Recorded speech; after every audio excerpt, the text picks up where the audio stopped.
Can't retire someone like Teresa without a roast. Our roaster today is a guy who never stops pushing the envelope, achieving new heights of balding. Someday he's going to go too far with one of these, and we all hope he stays there. When he was a kid, they had to keep him out of the sandbox because the cat kept covering him up. To his face, DWC employees show the highest respect and treat him like a Hollywood leading man, but behind his back, they call him Vin Weasel. You know him from the roast of Melita Abrego, a couple of top 10 lists that were so lame they should have been top 3 lists, and a head so shiny that he permanently is on call for DWC power outages. The man who will keep you postponing your own retirement until after he retires. Please give it up for Vin Weasel.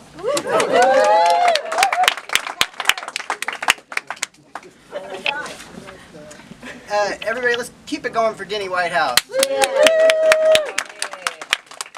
He's like Fraser Crane's dad, but way hungrier.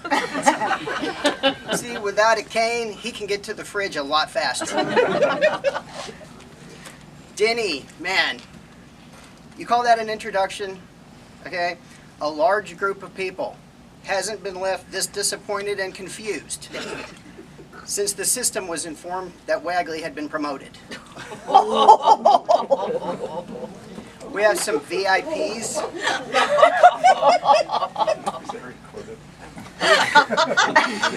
That's why it's behind closed doors. We have some VIPs up front, everybody. Teresa's husband Tim is here, and also her mom Carol. Thank both of you for coming, and listen to me. There are going to be some things coming out in the next few minutes that you're going to be able to use for years. Oh my God. Yeah, trust me, record, right? Matt Zurich is here. Ooh.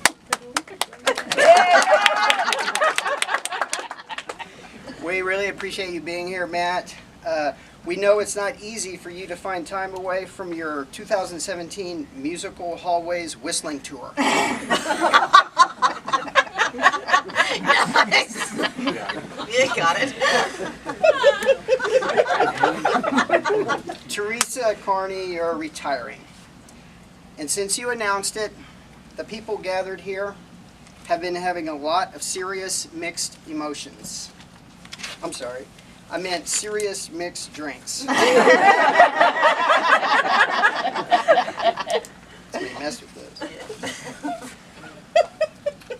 I understand that Tim is very excited, has already begun planning to find you another full-time job as soon as possible. And if he can't find you one, he's going to find himself two. Oh. Good news, Teresa. It's been said that the best time to start thinking about retirement is before your boss starts thinking about your retirement. So I checked with Matt and was not surprised to learn that he only thinks about manual muscle testing.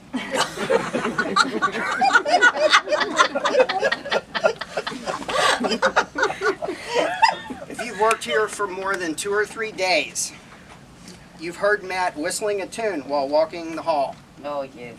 I didn't do that. One day I was in the hall and I heard him whistling a lovely tune that I didn't recognize. I went to him and I said, "Matt, that tune is beautiful. What is it?"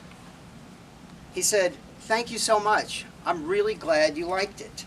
It's a little song that I wrote about manual muscle testing."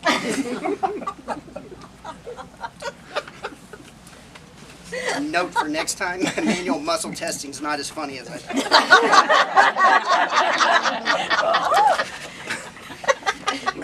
It is for Anita, who has those 2 old cases, right? This roast is a big deal for me, but most of you probably don't know that this roast was supposed to just be an audition for a spot in the Dan Barry retirement roast.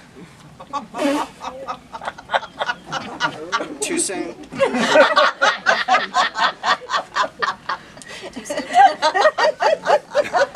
Seriously, Dan wanted to be here, but he was forcefully dragged off his United Airlines flight before it departed. United didn't need the seat, but they saw him and felt like it was something that needed to be done. During the dragging, Dan was reported to have shouted, "Oh no," twice in 1 month. Think about that. Typically, a roast is just a bunch of the same old recycled jokes we've all heard a million times. However, because of the momentous importance of this event, I worked very hard on the exciting new material for today. So I'll be doing a lot more Texas big hair jokes than you're probably used to.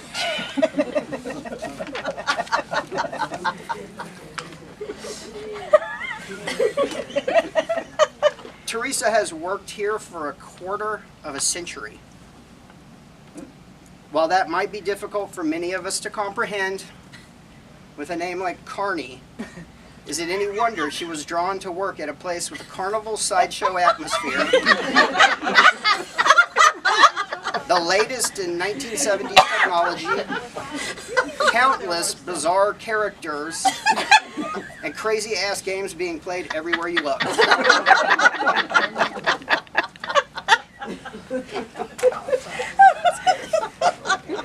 That was good. From day one, it hasn't been easy for her. Her substantial lack of height ruined her dreams of a career riding in the cockpit of a United States Air Force jet. It also cost her a shot at several amusement park big kids rides.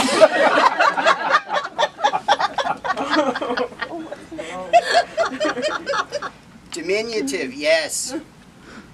But her mere presence would strike fear into the heart of even the most grizzled DWC veteran. Whenever she was on vacation, I would always scare the SMO staff by opening her office door and leaving the light on for a little while.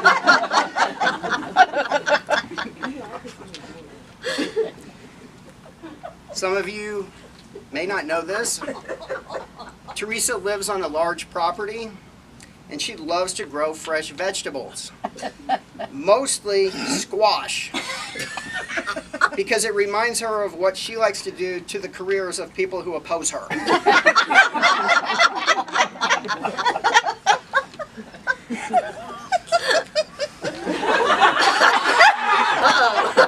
Delayed reaction. The joke just made it better. I'm not moving as fast as I. Different time zone back there. Her whole career, Teresa has battled this perception people have that she's always right and they're always wrong. It makes her fellow employees unsure of themselves and uncomfortable when they're in her presence. It's not fully known how this widespread condition came to be, but some have pointed to the dissertation she wrote in 1997 titled, "Why I Am Always Right and You Are Always Wrong" by Teresa Carney. We don't know why she wrote this. Nobody asked her to. Or the QRL she wrote in 1998. For those of you who haven't been around so long, QRL was one of the old programs here that answered questions that came into the agency, and it stood for Question Resolution Log. The questions would come in, and experienced people in the agency would provide answers. So this is one of Teresa's QRL, June 12, 1998. Question: Is Teresa Carney right and am I wrong? Answer: yes on both.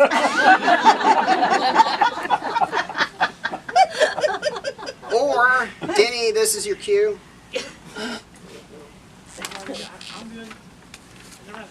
You got him?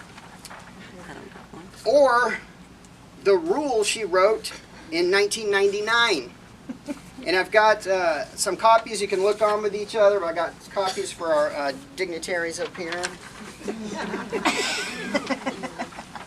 So let's just go through it. This predates most of you. 28 tact 100.tc. Teresa Carty is right and you are wrong. A, except as provided by subsection nope. All matters in which Teresa Carney has an opinion are to be handled as followed. She is right and you are not. B, situations in which a person who is not Teresa Carney believes they are right must be resolved in accordance with subsection A. Simple. Except as provided by subsection nope again. You shall not provide notices to Teresa Carney that explain that she was right, she knows. You were wrong, she knows. Except as provided by subsection, you just never learned, do you?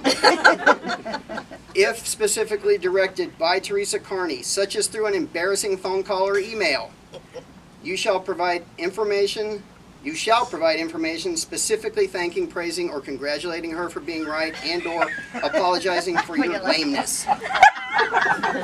See, lameness, I'm surprised they put that in a rule. This was, unfortunately, repealed soon after it became effective, and she says that was wrong, too.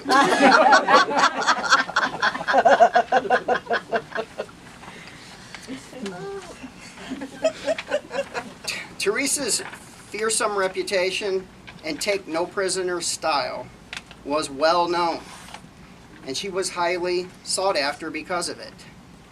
Calls requesting her as a keynote speaker would come to the agency often, usually from Al-Qaeda.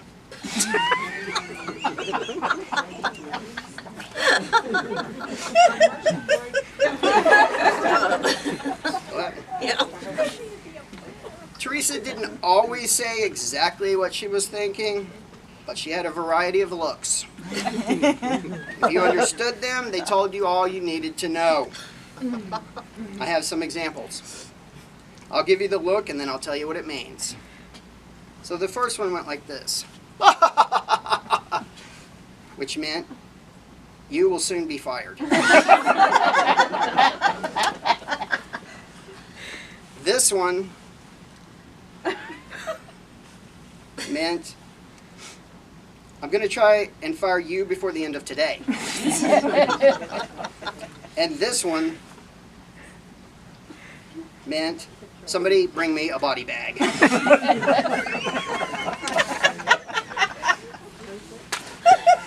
I want to get serious for a minute and talk about the man who learned so much